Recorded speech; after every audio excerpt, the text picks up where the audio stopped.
So I got the dress-up fasteners now on top of the fender mounted. They look pretty good. I had to bend the edges down just a little bit to get the outer dressing of the fastener to fit properly, but it's okay, not a big deal. And now I'm going to go ahead and mount the sway bar on the bottom. Got the Prothane the Prothane bushing mounts right there. Painted up the brackets for the bottom and the sway bar end links right here. So we'll go ahead and we'll get those mounted up and see how that looks after it's done.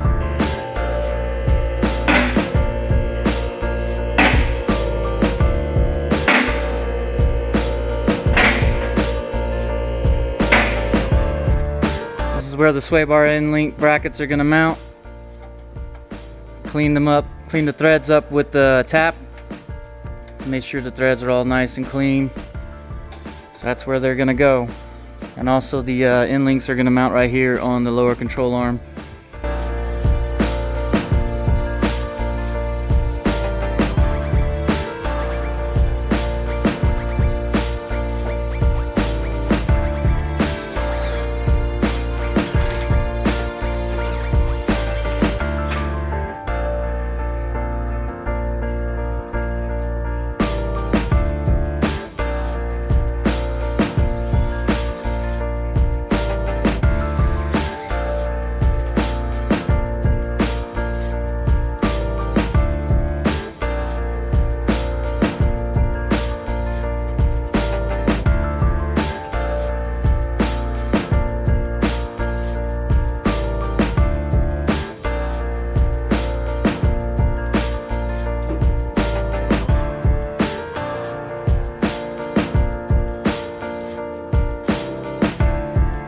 Pretty easy setup.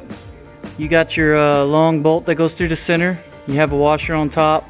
Then you have a bushing, sway bar, bushing, washer, spacer, washer, bushing, spacer, lock nut. Then you tighten them down, sandwiches it down nice and firm. And then I'm just gonna go over, make sure these are nice and snug. And that's pretty much it. That's all you got to do to install a sway bar end link. Well, sway bar with the bushings and end link. So I got it all tightened down now. I don't really like how this sticks down so far, so probably later I'm gonna go ahead and cut that flush. But that's it tightened down. I got the clamps tightened down on both ends, and also right there. Looks good. I like the way it looks. I like the look of the red polyurethane bushings. You know, it stands out, lets a person know, hey, it's not stock. They went the extra mile and put in hardened polyurethane bushings, so it'll last a long time, and then the handling will improve a lot. So I got more rusted, broken fasteners on the bottom here where the bottom fenders mount right here. As you can tell, it's all rusted and broken off. Typical Datsun problems whenever you're dealing with such an old car. What saved this car the most was whenever they purchased it back in '72 at the dealership as an add-on option for $400, they would undercoat the vehicle.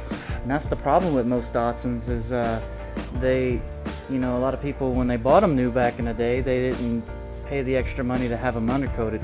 This vehicle here was actually undercoated, so that saved the floor pans and everything a lot. So that's what preserved the car over the years. And that's something to look out for too if you're in, you know, the market of buying a Datsun.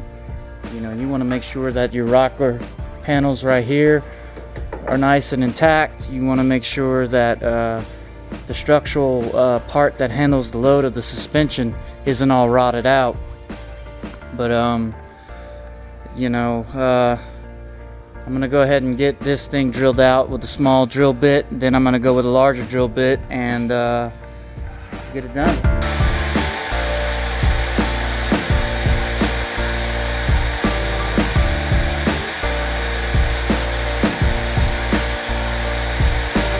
Alright, so what I ended up doing was I ended up using a helicoil. As you can tell now, I got a nice helicoil in it. Another helicoil in it. And the reason that I did that was because even with tapping it out, it just didn't feel firm enough in there. So the tool that I used is a helical. It's fix a thread 8 by 1.25. It gives you a tap, and on the tap tells you what size drill bit to use. And then in this case, it was a 2164 size drill bit, and I just drilled it out with the 2164 drill bit, and then I tapped it with the provided tap. And then you use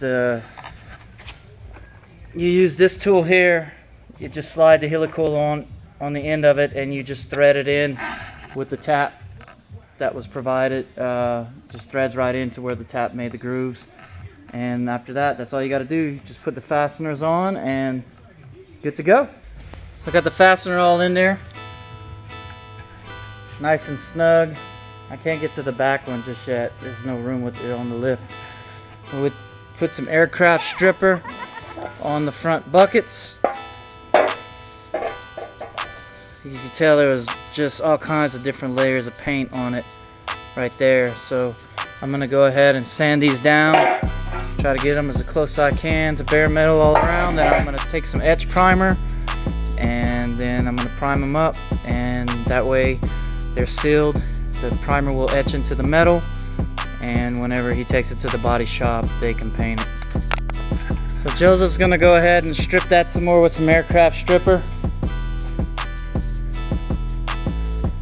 Here's what we use, aircraft paint remover. Just brush that on with a brush, and then you let it sit and it eats the paint away. Me, on the other hand, I'm gonna disassemble the headlight little back covers. And I'm gonna sand those down and repaint them black so it prevents rust. And then I'm gonna figure out how to get those headlights mounted in there after it's painted.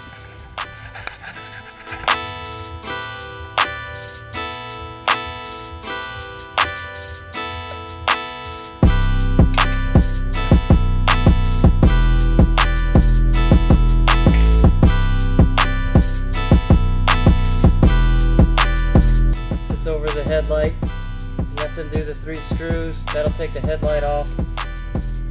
Electrical connector inside the headlight, just unplug that, takes the headlight out.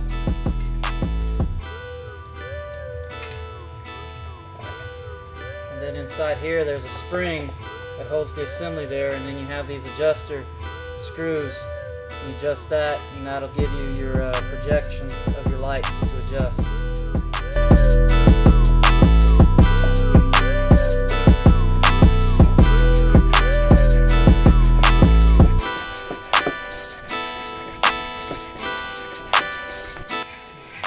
So I got the rings, just wiped them down with some soap and water just to get all the nasty dirt and debris that's been building up over the years on it. I'm gonna hit it with some Scotch-Brite, and then I'm gonna paint it. Joseph's over there scraping away on the headlight buckets, trying to get the all the layers of paint. How many layers of paint you think there was? 12? 12. It's been painted and painted and painted. So we start sanding, and the more we sand, the more layers of paint are on it. So we just strip them all away with aircraft stripper.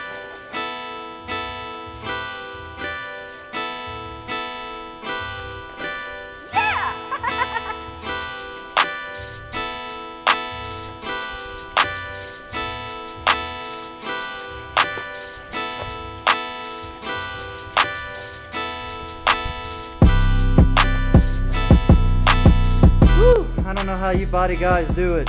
I can't stand doing body work. But I got everything painted up.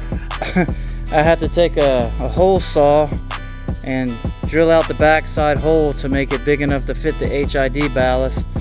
And in doing so, it's such thin and it was rusted that it just ripped it. Tried to clean it up, but that's how it looks. Like a rat ate through the back of it, but it allows me to get the ballast through. It's all painted up now. Those are nice and stripped down to bare metal. I'm going to use the etching primer to primer those. And I got the inside headlight bucket rings nice and painted up. And now I'm going to get to priming these bad boys right here. but it's moving along. Sorry I didn't catch footage of it. I got some footage of it, but it's just labor. I mean, it's nothing glorious about it. It's just scrubbing, applying more thinner, scrubbing, sanding, getting rust out of it, sanding, same thing. Do, repeat, do, repeat, do, repeat. Alright, I got all the stuff painted right there. It's drying, good to go. And then the headlight buckets, they're done. I got them stripped all the way down and etched primered. They look nice and pretty. Again, I'm just doing this so the body shop don't have to do all that. They're still gonna have to put Bondo on the little dents and whatnot, but it's etched primered so it seals the bare metal. Good to go. I'm freaking tired. It ain't fun working in the sun, painting and all that other crap. Like I said, I don't know how you body guys do it. It sucks. I hate doing this stuff, but it has to be done. So on that note, I'm gonna conclude this episode.